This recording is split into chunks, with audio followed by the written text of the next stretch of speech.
జీవవాక్యము అనుదినము నడిపించు జీవవాక్యము, బాధలలో బ్రతికించు జీవవాక్యము, చీకటిలో వెలిగించు జీవవాక్యము, ఆపదలో ఆదరించు జీవవాక్యం, ఆపదలో ఆదరించు జీవవాక్యము, జీవవాక్యము, జీవవాక్యము, జీవవాక్యము, జీవవాక్యం.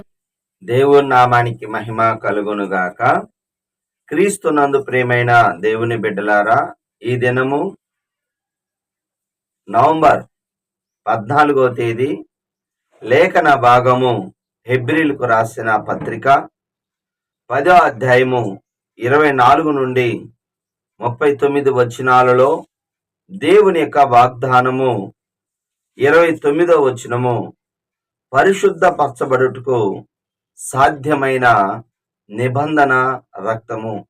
అవును, దేవుని యొక్క నిబంధన అంటే ఇద్దరి మధ్య బంధం, అంటే ఇద్దరి మధ్య ఒక నియమము.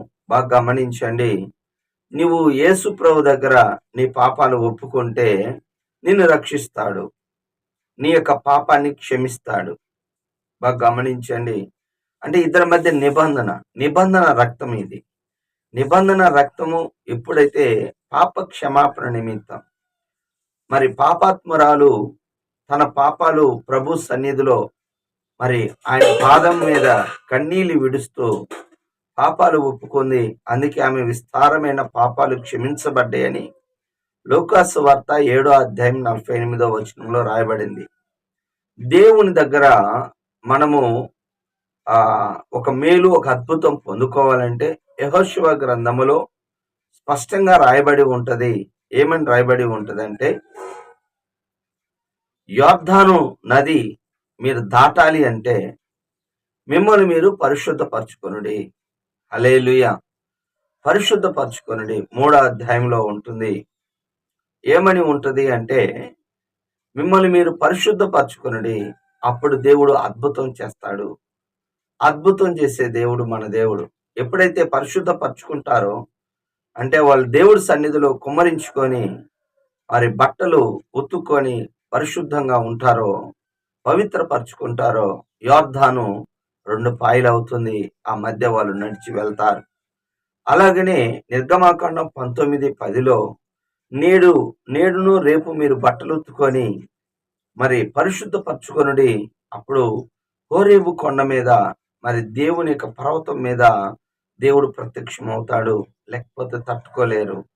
అవునండి, ఈ యొక్క పరిశుద్ధపరచుకునేది మనమే, అంటే ఒప్పుకోవటం. దానినే బైబిల్ భాషలో పశ్చాత్తాపడటం.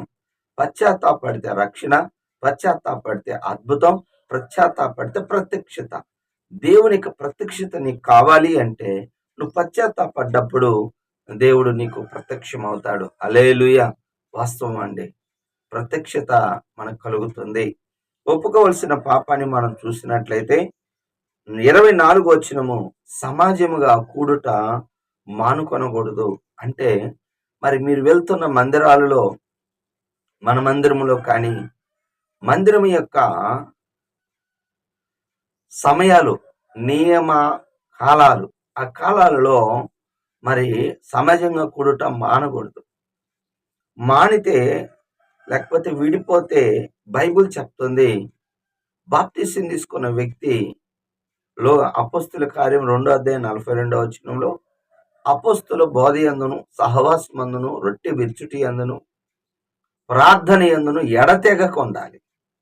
అంటే సహవాసం అనేది, నువ్వు సంఘంతో సహవాసం, నాకు దేవుడితోనే సహవాసం సరిపోయిద్దండి, నేను ఒక మూలం కూర్చొని ప్రార్థన చేసుకుంటాను అంటే కుదరదండి.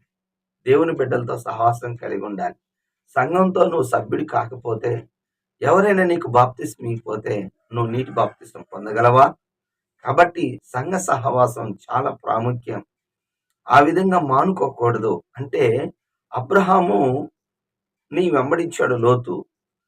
ఆస్తి పెరిగిన తర్వాత, కొంత వివాదం వచ్చిన తర్వాత అబ్రహాం పశువుల కాపర్లకు, లోతు పశువుల కాపర్లకు వివాదం వచ్చినప్పుడు లోతు విడిపోయాడు, దూరం అయిపోయాడు. అందుకే పతనం అయిపోయాడు. ప్రత్యేకంగా ఉండాలనుకుంటాం. అంటే స్వేచ్ఛానుసారుడు లెస్సైన జ్ఞానమునకు విరోధి. అవునండి, నువ్వు పతనం అవుతావు సహవాసంలో లేకపోతే. నేను మంచివాడిని, నాకెవరితో సహవాసం వద్దు అనుకుంటా. అలా ఉండకూడదు. దేవుని బిడ్డలతో సహవాసం ఇనుము చేత పదునవుతుంది. బాగా గమనించండి. సంఘంలో నువ్వు ఏమైపోతావంటే పరిపూర్ణతలోకి వస్తావు. కనుక చాలా మంది మందిరాన్ని మానుతున్నారు. మానకూడదు.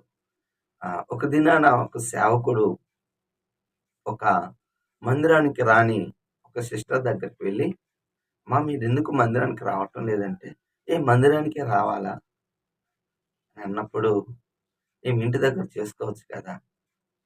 అప్పుడు ఆ సమయంలో ఆ స్త్రీ వంట వండుతుంది. ఆ దినాల్లో కట్టెల పొయ్యి మీద ఆమె వంట చేస్తూ ఉంది. అప్పుడు ఆ సేవకుడు, ఆ దైవజనుడు, ఇక్కడ ఆ యొక్క మండుతున్న కట్టెల్లో నుంచి ఒక కట్టె బయట పెట్టమ్మా. ఎందుకండి అని. చెప్పిన మాట వినమ్మా అన్నప్పుడు ఒక కట్టె తీసి పక్కన పెట్టింది. ఫస్ట్ ఎర్రగా మంటతో ఉన్న ఆ కట్టె రాను పొగలాగా పైకి పొగ పిలుస్తూ క్రమేపి నిప్పు కాస్త బొగ్గై. ఏమైందండి? బొగ్గైంది. రాకపోతే ఇదే నీ పరిస్థితి. నలుగురున్న చోట ఉంటే మండుతావు, పక్కకి వెళ్ళిపోయావు అనుకోండి, ఏమైపోతావు? పాడైపోతావు, బొగ్గైపోతావు. జాగ్రత్త, అది నీ లైఫ్ అని చెప్పారు. చాలా మంది సహవాసానికి రారు. సహవాసానికి రాకపోతే పాడైపోయేది నువ్వే. జాగ్రత్త. కాబట్టి సహవాసాన్ని విడిచిపెట్టకూడదు. చివరిగా ఆజ్ఞ 36వ వచనం. దేవుని చిత్తమును నెరవేర్చవలనను వాగ్దానము పొందు నిమిత్తము మనకు ఓర్మి అవసరమైంది. ఓర్మి చాలా అవసరమైంది. దాన్నే ఓర్పు అంటారు. అంటే సహనము, ఎదురు చూడటము. అబ్రహాము ఇస్సాకులకి హెబ్రీయులకు రాసిన పత్రిక 6వ అధ్యాయం 15వ వచనములో నిశ్చయముగా నేను ఆశీర్దిస్తానన్న ఆ వాగ్దానాన్ని నమ్మి ఓర్మితో వాగ్దాన ఫలాన్ని పొందుతాను. అబ్రహాముని పిలిచినప్పుడు 75 సంవత్సరాలు, బిడ్డనిచ్చినప్పుడు 100 సంవత్సరాలు. అవునండి, 25 సంవత్సరాలు వెయిట్ చేశారు. కాయగూరలు కావాలంటే బాగా గమనించండి. వెజిటబుల్స్ నీకు కావాలంటే 2-3 వీక్స్లోనే నువ్వు వెజిటబుల్స్ని పొందుకోగలవు.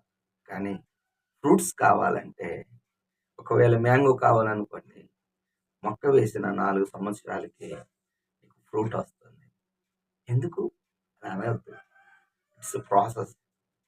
ఓర్మి అనేది చాలా ప్రాముఖ్యం. ఓర్పుతో గొప్ప కార్యాలు చేయొచ్చు. అవును, దావీదు కూడా 30 సంవత్సరాలు రాజయ్యాడు.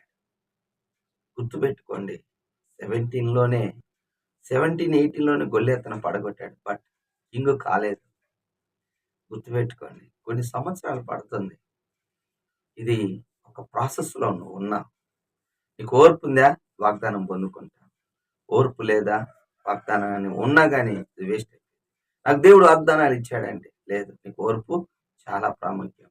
విశ్వాసం చేత, ఓర్పు చేత వాగ్దానాన్ని పొందుకోవచ్చని మరి గ్రంథకర్త తెలియజేస్తున్నాడు. ఈ దినం మనకు ఓర్పు దేవుడు దయచేయును కాక. ఆమేన్. కళ్ళు మూసుకోండి, ప్రార్థన చేసుకుందాం. ప్రేమ కలిగిన తండ్రి యేసయ్యా, నీకు వందనాలు. ఈ దినం నీ వాగ్దానమును మాకు ఇచ్చావు. నీకు వందనాలు, స్తోత్రాలు ప్రభా. పరిశుద్ధాత్మ దేవుడా, నీకే వందనాలు నాయనా. నీకు స్తుతులు స్తోత్రాలు చెల్లించుకున్నాం. సహాయమును దయచేయండి అయ్యా. దీవించండి, ఆశీర్వదించండి ప్రభా. నాయనా, నీ కృపలో నీ దయలో సహాయం చేయమని కోరుచున్నాం తండ్రి. ఈ దినం నువ్వు ఇచ్చిన గొప్ప వాగ్దానము తండ్రి నాయనా, నీకు స్తోత్రం. మమ్మల్ని పరిశుద్ధపరచడానికి సాధనమైన నిబంధన రక్తం, యేసు రక్తాన్ని మాకు ఇచ్చావు. నీకు వందనాలు నైనా. అయినా మేము ఒప్పుకోవాల్సిన పాపాన్ని ఒప్పుకొని నైనా మేము తండ్రి దేవా అయ్యా, నీ కృప మీద ఆధారపడినట్లుగా సమాజంగా కూడుట మానక నాయన మందిరానికి క్రమంగా వచ్చినట్లుగా మేలులు పొందుకున్నా. మందిరంలో మేలు ఉన్నది, ఆ మేలు పొందుకునేటట్టు సహాయం చేయండి అయ్యా. ఆజ్ఞ నాయన ప్రభా, ఓర్పు ఎంతో ఓర్మి అవసరమైంది. అవును నాయన, మేము ఎదురు చూసేవాళ్ళం. ఎవరైతే నైనా ఆరోగ్యం కొరకు ఎదురు చూసే వాళ్ళకి ఆరోగ్యం దయచేయండి అయ్యా. వారికి నాయన కావలసిన ఈవును అనుగ్రహించండి. మహిమను తెచ్చుకోండి, ఈ గొప్ప కృప చూపించి బలపరచమని, మహిమను తెచ్చుకొని సహాయం చేయండి అయ్యా. దీవించి ఆశీర్వదించమని కోరుతున్నాను. బిడ్డల్ని దీవించి వర్ధలే చేయమని యేసు నామములో ప్రార్థిస్తున్నాను. ఆమేన్. తండ్రి యొక్క ప్రేమ, కుమారుని యొక్క కృప, పరిశుద్ధాత్మ కన్యను సహా సదాకాలం అందరికీ తోడుగా ఉండును గాక. ఆమేన్. హల్లెలూయా. దేవుడు మిమ్మల్ని దీవించును గాక. ఆమేన్.